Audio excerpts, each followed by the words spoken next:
फलस्तीन और तमाम आलम इस्लाम में मज़ामत और कुर्बानी की इलामत समझे जाने वाले हमास सरबरा इस्माइल अब्दुल सलाम अहमद हनिया को तेहरान में उनकी रिहाइश गाह पर मिसाइल हमला करके शहीद कर दिया गया है, जिसके बाद एक बार फिर खदशा पैदा हो गया है कि आने वाले दिनों में ईरान इजराइल पर इसी नौयत का हमला करेगा कि जिससे खित्ता जंग की लपेट में आ सकता है। सऊदी मीडिया के मुताबिक रात 2 बजे के करीब हमास के सरबरा इस्माइल हनिया पर तेहरान में उनकी रिहाइश गाह पर गाइडेड मिसाइल के जरिए निशाना बनाया गया, जिसमें वो अपने साथी समेत शहीद हो गए, जहां वो ईरान के नए सदर मसूद पजीशिकान की हल्फ बर्दारी की तकरीब में शिरकत के लिए मौजूद थे। जबकि अल जजीरा के डिफेंस एडिटर का यह कहना है कि इस्माइल हनिया के कत्ल में मुमकिन तौर पर अमरीकी इंटेलिजेंस की मदद शामिल है और ग्राउंड इंटेलिजेंस के लिए ईरानी हुकूमत, मुखालिफिन और मोसाद ने अहम किरदार अदा किया है।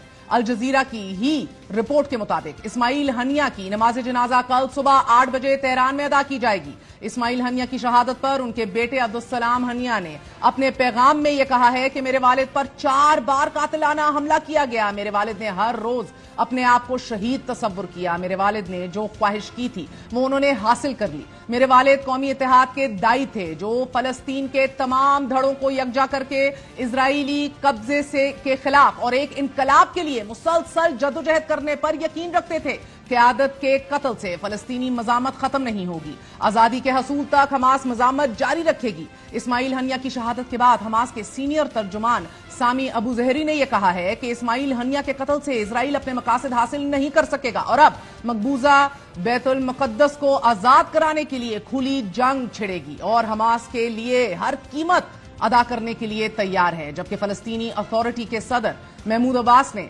इस्माइल हनिया के कत्ल की मजम्मत करते हुए फलस्तीनियों से मुत्तहिद होने की अपील की है। जबकि इब्तदाई तौर पर पहले अमरीकी व्हाइट हाउस ने फौरी रद्द अमल देने से इंकार कर दिया, मगर फिर अमरीकी वजीर खारजा एंटनी ब्लिंकन का यह मौकफ सामने आया कि हमास सरबरा को निशाना बनाने में अमरीका मुलव्विस नहीं। और अमरीकी वजीर दिफा जनरल लॉयड ऑस्टिन का यह कहना है कि किसी ने हमला किया तो इजराइल की मदद को अमरीका सामने आएगा। जबकि अमरीका के सबसे बड़े इत्तेहादी इजराइल की तरफ से अभी तक कोई तबसरा सामने नहीं आया। इजरायली फौज का यह जरूर कहना है कि वो गैर मुल्की मीडिया की रिपोर्ट्स का जवाब नहीं देते। अलबत्ता इजरायली हुकूमत की प्रेस ऑफिस की तरफ से सोशल मीडिया पोस्ट में इस्माइल हनिया की तस्वीर लगाई गई कि जिसपे एलिमिनेटेड का लफ्ज लिखा गया। अब इस पोस्ट को हटा दिया गया है। खित्ते में अमली तौर पर फलस्तीन के सबसे बड़े इत्तेहादी ईरान के सुप्रीम लीडर आयतुल्लाह खामेनी ने एक्स पर जारी पैगाम में इजराइल को सख्त से सख्त सजा के लिए खबरदार करते हुए यह कहा है कि इस्माइल हनिया हमारे मेहमान थे, उनकी मौत का बदला लेना ईरान पर फर्ज हो गया है। आयतुल्लाह खामेनी का मजीद यह कहना था कि इजराइल ने खुद सख्त सजा की बुनियाद फराहम की है। इसी तरह ईरानी सदर ने भी इस्माइल हनिया को बहादुर रहनुमा करार देते हुए यह कहा है कि अपने इलाकाई सालमियत और वकार के दिफा में इजराइल को बुज़दिलाना हमले का भरपूर जवाब देंगे। और कुछ मीडिया रिपोर्ट्स में यह दावा किया गया है कि कुम के शहर जमकरान की मरकजी जामे मस्जिद के गुंबद पर सुर्ख झंडा लहरा दिया गया है। नाज़रीन, शहर कुम को ईरान में एक स्पिरिचुअल सेंटर, मजहबी हवालों से बहुत ज्यादा अहमियत हासिल है और सुर्ख झंडा ईरान में इंतकाम लेने की अलामत समझा जाता है। सुर्ख झंडे को बिलखसूस उस वक्त लहराया जाता है जब किसी को नाहक कत्ल कर दिया जाए और फिर रियासत की जानिब से उसके कत्ल का बदला लेने का ऐलान कर दिया जाए। आज से कबल 2020 में सुर्ख झंडा तब लहराया गया था जब जनरल कासिम सुलेमानी को इराक में अमरीकी ड्रोन हमले में शहीद कर दिया गया था और फिर ईरान की तरफ से इराक में अमरीकी तंसीबात पर हमले भी किए गए थे। अब देखना यह है कि हमास और ईरान किस अंदाज में और कब बदला लेते हैं। तकरीबन तमाम आलमी दुनिया इस हमले पर तशवीश का इजहार करते हुए मजम्मत कर रही है।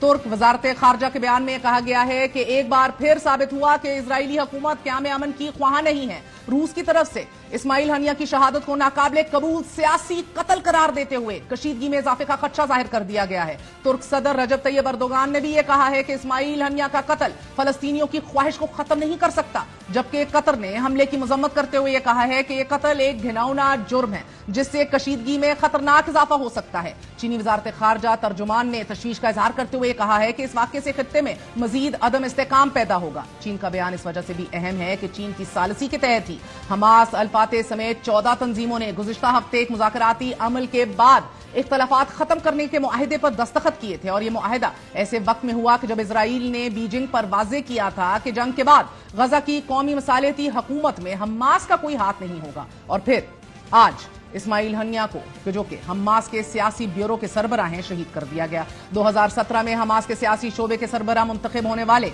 इस्माइल हनिया हमास के बानी शेख अहमद यासीन के करीब समझे जाते थे और यही वजह थी कि जिस वक्त खालिद मशल हमास के सियासी शोबे के सरबराह थे, तभी इस्माइल हनिया को उनके साथ बतौर डेप्यूटी चेयरमैन खिदमात सर अंजाम देने का मौका मिला। बीबीसी रिपोर्ट के मुताबिक इस्माइल हनिया सख्त बयान देने के बावजूद सियासी मुबसरीन और तज्जियाकार गजा से ताल्लुक रखने वाले सगीर रहनुमाओं मोहम्मद देई और याया संवार के मुकाबले में उन्हें इत्दाल पसंद शख्स के तौर पर देखते हैं। इस्माइल हनिया 1962 में गजा शहर के मगरिब में वाक़े शाती पनाह गुज़ीन कैंप में पैदा हुए। उनके वालिदैन को 1948 की अरब इजराइल जंग के दौरान इजराइल के कब्जे अशक्लून के करीब अपना घर छोड़ना पड़ गया था। इस्लामी यूनिवर्सिटी गजा से अरबी अदब में तालीम हासिल की। 1987 में ग्रेजुएशन की और फिर इस्लामी तहरीक में शामिल हो गए। पहली बार 1987 में इजराइल की फौज ने उन्हें गिरफ्तार किया। एक साल बाद 1988 में दूसरी बार गिरफ्तार हुए और फिर 1989 में तीसरी बार गिरफ्तार करने के बाद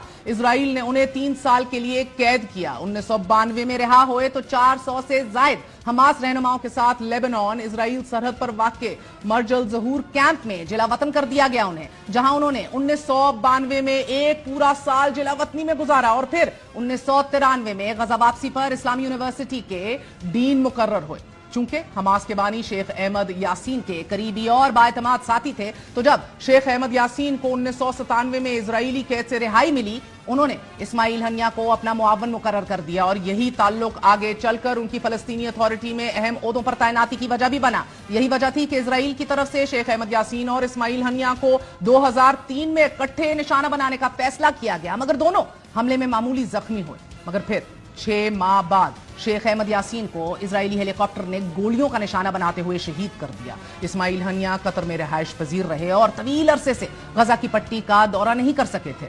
62 साला इस्माइल हनिया की सरबराही में पार्लिमानी इंतखाबात में हमास की हैरत अंगेज कामयाबी के बाद फलस्तीनी अथॉरिटी में जब उन्होंने हुकूमत की सदारत संभाली, तो इस्माइल हनिया का नाम दुनिया को तब मालूम हुआ। अगर हालिया इजराइल हमास जंग को ही देख लिया जाए तो हमास के तूफान अल अक्सा पर इस्माइल हनिया बहुत ज्यादा खुश थे। मुतअद्दिद बार इसका इजहार अरब मीडिया को दिए गए अपने इंटरव्यूज में भी कर चुके थे। हालिया इजराइल हमास जंग के दौरान इस्माइल हनिया के खानदान के 60 से ज्यादा अफराद अब तक इजरायली बमबारी और हमलों के नतीजे में शहीद हो चुके हैं।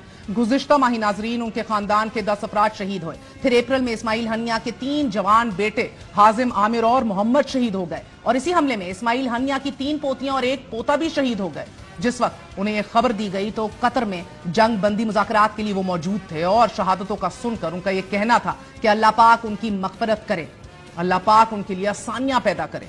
और जब इस्माइल हनिया से कहा गया कि क्या वो वापस जाना चाहेंगे, तो हनिया का जवाब यह था कि नहीं, अल्लाह पाक उनकी मग़फ़िरत करेंगे और फिर मीटिंग रूम की जानिब चल पड़े।